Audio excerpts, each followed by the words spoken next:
Hi, I'm Brendan Boer, and I'm excited to be able to teach a little bit of the guitar today, starting off with the very basics. This will probably be a few-minute video, and I expect with all of my learning videos that you'll have the opportunity to rewind and relook, and this is an opportunity that I'm presenting to any student out there that wants to start at the very beginning and just get a good feel for how to play the guitar. So the first thing I'm going to do is start with a pick hold. So we're looking at the point of the pick coming down, thumb going across the top of it, and crosswise with your index finger, which will leave about 1/4 inch of the tip sticking out of the pick. I'm going to take the guitar. Now, classically, we're going to have the neck up and have it in between your legs like this, the body of the guitar. I do some classical form, but I normally recommend for typical country guitar style and a lot of guitar styles that are not specifically classical, that it's held across, coming out just a little bit and resting on the leg at the little curve on the bottom part of the body of the guitar. So I'm going to take the pick now. I'm going to pull my arm around to where I'm strumming right directly over the sound hole. Now, strumming over the sound hole is going to be the mellowest sound that you can get.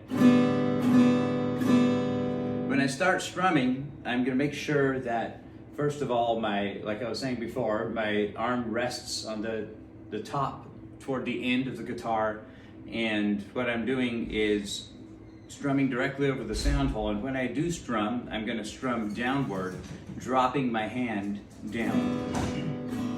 Now, a lot of people have shared or asked the question, does your arm do the strumming?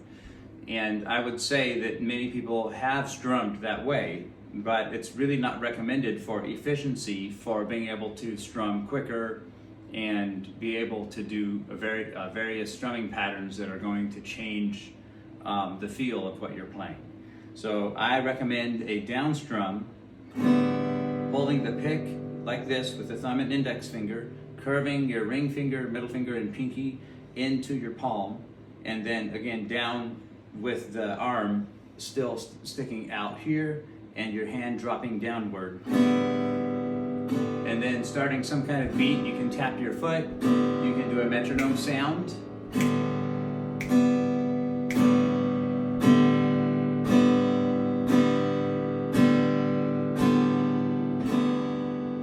Try to catch all the strings at once with a nice flowing, clean sound.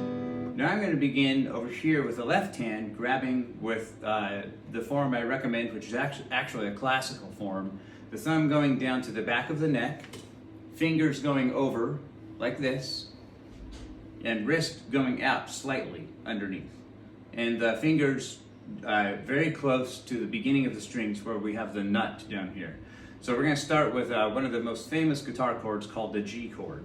We're going to count frets, we're going to count strings, so your string numbers go from the bottom, 1, 2, 3, 4, 5, and 6, which will be E, B, G, D, A, E. Eventually memorize those string names and numbers of strings. So we're going to go to the very top string, which is string 6 on fret 3 with the middle finger. And we're going to be a little closer to the fret on this side to give you the clearest sound. So we're going to round our fingers when we put them down on the fingerboard. Thumb is still on the back. We're going to press the finger against the thumb on the back of the instrument. That's going to be the top string, string 6, fret 3, pressing the tip of the finger down firmly, curving down so you're not touching a whole lot on the string below it. Now we're going to go down to string 5, which is the next string down from the top, with the index finger going close to the fret like we have with the middle finger on top. And then we're going to have some open strings all the way down to the ring finger on the second string, fret 3, which will be B, fret 3, and the pinky on the very bottom on the fret 3 on your E string on the bottom string 1. I'm going to begin to strum that chord. We're going to try to get a little bit of a beat going with that strum.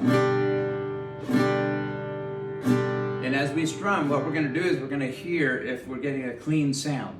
I recommend chord cleaning all the time, which is basically trying to get the cleanest sound you can, making sure the open strings are not being touched by any fingers, and that the strings you have fingertips on, are ringing clearly. So we're going to pluck each one from the very sixth, the top string, 6, all the way down to string 1. Ready?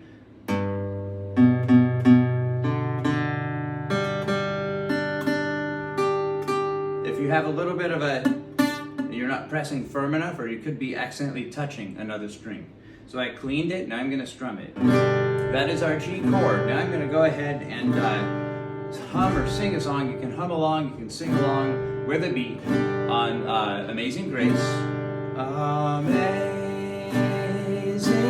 Grace, how sweet the sound that saved a wretch like me. Notice I'm very steady with the beat. I once was lost, but now am found. Was blind, but now I see. Now normally that is a 3-chord or more song, more than 3 chords. But we've only done a 1 chord to make it easier to get started, so you're not having to change. But as soon as you have to change to a new chord, immediately you've got time you're taking, trying to get over that chord, stopping the strumming. So I recommend doing a 1 chord through, practicing with that version with just the G chord. Now I'm going to add a D chord in the song, and you'll see where I go to that. You're going to try to switch to that chord. So the D is down here. We've got, you can look on an app, you can look at my chord form. I've got the first finger on string 3, fret 2, and the middle finger on the bottom string, fret 2, and string 2 is ring finger. So we've got the D chord. So here we go with the D chord strumming, trying to get it clean and nice. And then I'm going to switch back to G. If you can remember where G is, it'll take you a little bit of time to get to G. So don't rush, make sure you're getting a good proper placement of all those fingers. So we're at G, couple strums, then we're going to go back to D and try to remember where that chord is, and we're memorizing the chords as soon as we can with a lot of practice and repetition going through those chords. So we have D, now we're going to go back to G. Before we play the song adding the D chord, we want to get pretty good. Then I'm going to play the song with adding the D chord in. Amazing grace, how sweet the sound that saved a wretch like me.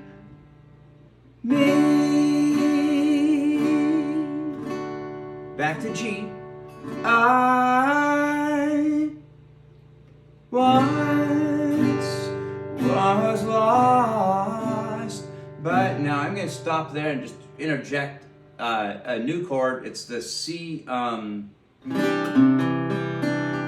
It's a C9 chord, C2, C9. So we're going to do G and drop the second and first finger down 1 string, and that's going to be a C2 or C9 chord. And that's an easier C chord, so all you have to do is drop down and then go back 2. So we're going to make it sound a little bit contemporary. Amazing Grace can sound a little more contemporary with that, which will be pleasant. So, was lost, but now go to the C2, but now move those first and second fingers back to the top strings. And now we're going to lift everything off except the first finger is holding a note on string 5, fret 2. That's an E minor 7. Was blind. Now we're going to go to the D chord, which we already learned. Give you a moment to find that. But now back to the G chord, and then I'm going to play one more time, slowly going all the way through without stopping, pausing, slowing down. So you have a chance for the whole complete song with your 4 new chords and a steady strum. Ready, go. Amazing grace, C2, how sweet. Back to G. the sound that saved our wretch D like me. Back to G. I was lost, C2, but now I'm G found. E minor 7, was blind, D, but now